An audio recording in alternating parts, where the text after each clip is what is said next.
And, you know, I look at it this way.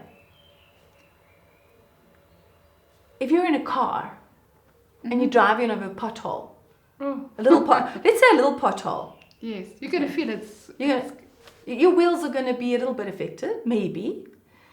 If you drive another little pothole, maybe it's going to be affected a little bit more. If you drive over 5 little potholes over a short space, your wheel alignment might need readjusting. Hey. Correct, yes. Okay. Yeah. It also depends at what speed you're going. But let's say you drive over a big pothole. Once. Well, that can do you in. You can have that's going to affect your wheel alignment. So then you're going to have to take your car in for wheel alignment. The wheels are either in alignment or they're not in alignment. Okay. So it's the same in life. You go over a little pothole in life. Maybe it could be anything. It could be a little accident, or it could be a little trauma. And let's say you have another little trauma, then you have another little trauma. So you'll end up with a few traumas, which could put your reflexes out of alignment, or it could activate certain reflexes. So what happens is we all need to go and get ourselves realigned posturally, because it can affect your posture if our reflexes are not integrated. And if you have a big trauma, so what I'm saying is everybody needs movement. Yeah. And everybody needs to reassess which reflexes they need to work on. So if we want to retire, we need to reconsider whether we're going to be sitting on our porch just watching the world go by, whether we should still stay involved. Yes. Yeah. So there's a lot, there's a lot in movement, and I like to, I'm crazy about movement, and I'm crazy about posture.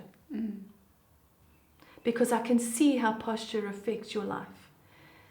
And it's something that you work on every day.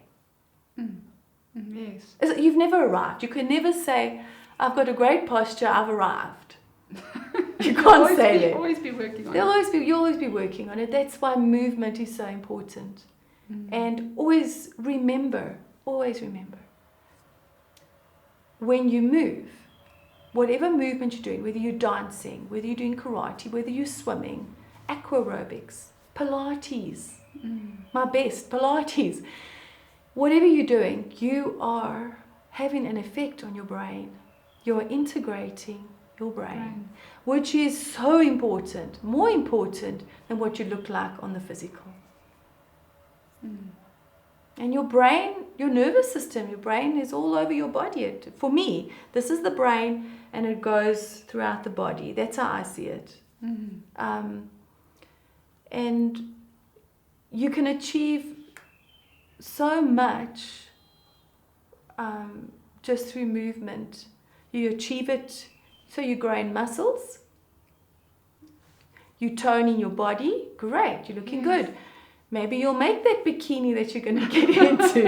Whoa. So physically, muscularly, you're gonna look good as best you can. Okay, depends how much you do. So physically, you're going to benefit, and then you're going to benefit mentally as well. Your memory, your emotions, stress levels. Now, I know, yes, everybody knows about endorphins and the chemicals that are produced when you're doing an exercise, and it makes you feel good. But that's not where it stops. It's not just endorphins that make you feel good. There are other things, as I said, which impact your body and what's going on in the brain, integrate in the brain. Talking about that, what about the other organs? Specifically, if you think in organs in relation to posture. If I've got a bad posture? What is happening to my organs? Because this was a very interesting thing that you mentioned at one stage about the organ health. Yes. So if you don't have a good posture, let's say I'm sitting like this. What's happening to my lungs? Let me sit less space. Looks like less space. Yes, less space. So now it's going to become more difficult to breathe. So, your body's not going to get the oxygen it should get. So you're going to be sitting like this for how long? 8 hours a day? We're watching a TV program. We're on the computer. On the computer. Hour but look at my head. Oh, okay. What is my head doing? Looks very forward, slightly tilted back. Now, my vertebrae are touching, too close to my throat. And what would that do? Oh, with some people it causes them to cough a lot. So it's irritation. Yeah, on it's the very close. esophagus. Yes. And the breathing. Can cause people to cough. And then my shoulders, they're rounded. Mm-hmm. So I'm not breathing in the front here. I might have space now at the back, but nothing's happening in front. So whereas when I sit, the heart? Exactly, your heart is the space in your heart. You lessening the space in your heart. So just because you're affecting your lungs and your liver sitting over here, you are also affecting your liver. If your lungs are getting affected and your heart's getting affected, your liver will definitely get affected. And your stomach. Oh, your stomach. I've got such heartburn. Yes, well, look at the way you're sitting. You're sitting you're like squashing. You're all squashing those juices. Yeah, you're squashing. You're not even giving your stomach space. So, and then you wonder why. Oh, I feel a bit nauseous because you're squashing your stomach. Whereas when I sit like this, I'm giving my whole body space. I'm creating space. I'm taking up space on the outside. Yeah, taking up space. So would that be that people also want to disappear when they Yes. So there's also psychological reasons why. Posture shows a lot of psychological things that are happening to that person. Think of a person that's hurt. Oh, they hurt here. Yes, they do. And it's almost like they're protecting their heart. So they get this posture as well. Whereas, and it doesn't look good. This is not good for business. It makes you look very inconfident as well. Yes. So you're giving other people the wrong idea about you.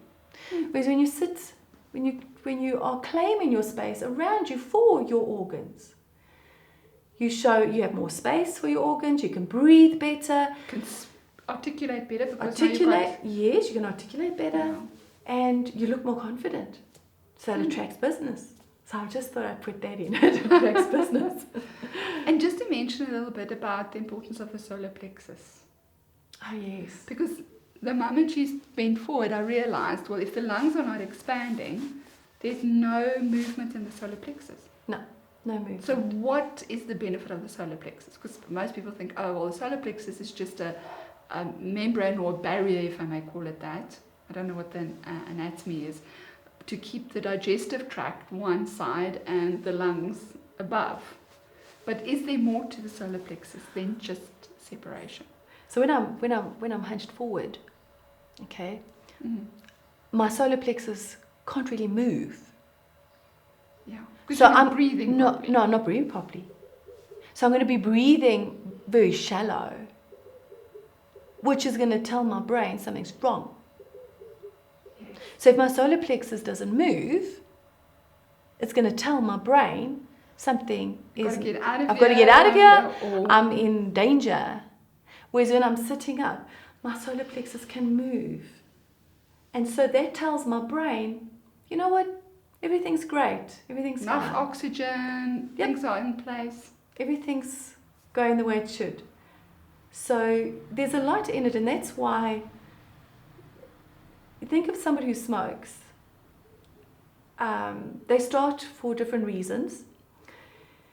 But when they're actually smoking, it's the movement of the solar plexus that tells their brain, oh, now you can relax, now everything's fine. So it's not the actual Look, cigarettes. They will be addicted to the nicotine. Oh, yes. So they are going to get their fix. Their fix. Yeah. But what makes it even more so... relaxing part, you say, is the solar plexus. Yes. So the solar plexus is able to move because they're breathing. They've got to breathe all the smoke in and there goes the smoke. Yeah. So they're breathing. So that movement has an effect on the solar plexus. So maybe for somebody that's maybe wanting to think of quitting smoking, could one suggest that they practice proper breathing? Absolutely. Because that's going to assist them in feeling calmer. You'll think of a smoker. Oh, I need to go and have a smoke. I'm stressed. I need to calm down, and they go and smoke. Yeah. But it's actually that movement of the breath. Because they're not getting more oxygen in, because they're breathing in the smoke. So, it makes a lot of sense.